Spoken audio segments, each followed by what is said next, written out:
नमस्कार। आज हम नर्सिंग लीडरशिप और मैनेजमेंट की दुनिया में थोड़ा गहराई से उतर रहे हैं, खास तौर पर नॉर्सेट परीक्षा की तैयारी के नज़रिए से।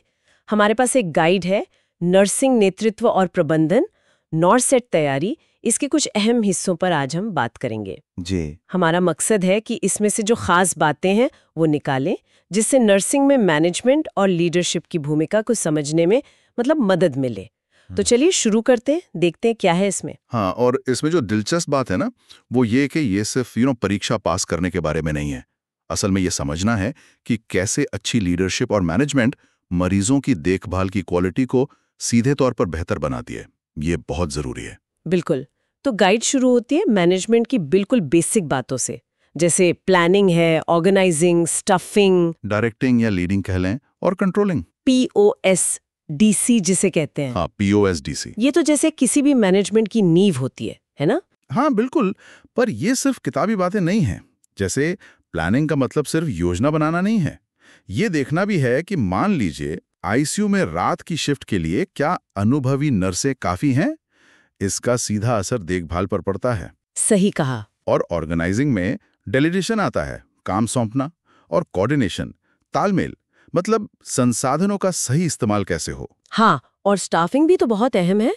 सही लोगों को चुनना, फिर उनको ट्रेनिंग देना, उनकी भलाई का ध्यान रखना। हाँ, और ये नर्स मरीज का अनुपात ठीक रखना, ये सब। बिल्कुल। और फिर वो इन्वेंट्री कंट्रोल और बजट वगैरह भी तो है, ताकि सब कुछ ठीक से चलता रहे। हाँ हाँ, वो भी मैनेजमेंट का हिस्सा है। और देखिए, डेलीगेशन का मतलब सिर्फ काम देना नहीं है, ये जानना भी है कि किसे क्या काम दें और कितनी निगरानी चाहिए।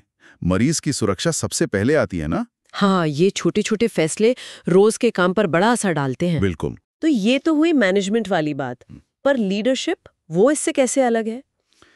गाइड में अलग अलग स्टाइल्स की बात है, जैसे ट्रांसफॉर्मेशनल और सिचुएशनल। हाँ, और ये बहुत दिलचस्प है।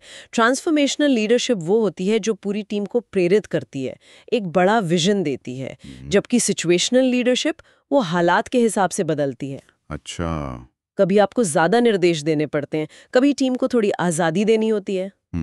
एक अच्छा लीडर जानता है कि कब कैसा रवैया अपनाना है। हाँ, और साथ में फैसले लेने की क्षमता, कॉन्फ्लिक्ट मैनेजमेंट, मतलब झगड़े को सुलझाना और टीम में सहयोग बनाना, ये सब एक अच्छे नर्स लीडर की पहचान है।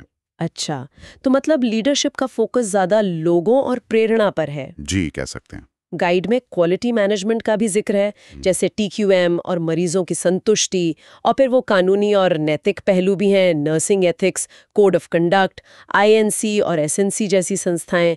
ये सब कैसे जुड़ता है इसमें? देखिए, ये सब आपस में बहुत गहराई से जुड़े हुए हैं। TQM यानी टोटल क्वालिटी मैनेजमेंट, इसका सीधा मतलब है लगातार बेहतरी की कोशिश। चाहे वो दवा देने का तरीका हो, या रिकॉर्ड रखने का सिस्टम, या मरीज से बात करने का लहजा, हर छोटी चीज मायने रखती है।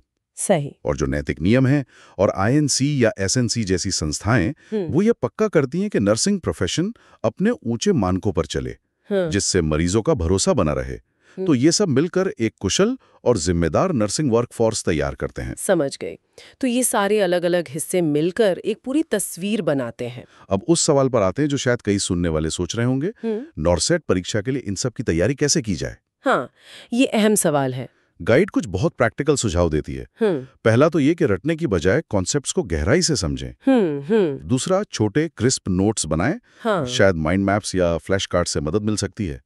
और सबसे जरूरी, एप्लीकेशन आधारित सवालों का खूब अभ्यास करें, मतलब सिनेरियो बेस्ड MCQs। अच्छा, एप्लीकेशन वाले सवाल। जी। क्योंकि नॉर्सेट यही देखता है कि आप इन सिद्धांतों को असल नर्सिंग स्थितियों में कैसे इस्तेमाल करेंगे। मतलब थियोरी से ज्यादा उसके प्रैक्टिकल इस्तेमाल पर जोर देना होगा। बिल्कुल। और हाँ, टाइम मैनेजमेंट का अभ्यास करना, मॉक टेस्ट देना और नियमित रिवीजन करना भी बहुत जरूरी है। हाँ, परीक्षा में टाइम का प्रेशर तो रहता ही है। बिल्कुल, मॉक टेस्ट आपको उसी के लिए तैयार करते हैं। तो कुल मिलाकर नर्सिंग लीडरशिप सिर्फ एक टाइटल या पद नहीं है। यस। ये मैनेजमेंट के काम, लीडरशिप के गुण, नैतिक जिम्मेदारी और लगातार सीखते रहने का एक मिला-जुला रूप है। आपने बिल्कुल सही कहा। और ये समझना कि ये सभी हिस्से कैसे एक दूसरे से जुड़ते हैं, कैसे एक दूसरे पर असर डालते हैं, ये न सिर्फ परीक्षा पास करने के लिए, बल्कि असल में एक काबिल और प्रभावशाली नर्स लीडर बनने के लिए भी बेहद जरूरी है। बिल्कुल। और यहाँ एक बात सोचने के लिए छोड़ जाते हैं कि अगर हर नर्स परीक्षा की तैयारी से अलग हटके भी इन लीडरशिप और मैनेजमेंट के सिद्धांतों को अपनी रोज की प्रैक्टिस में सच में शामिल करे, तो सोचिए मरीजों की देखभाल की क्वालिटी और पूरी हेल्थ केयर टीम के मनोबल पर इसका कितना गहरा और सकारात्मक असर पड़ सकता है।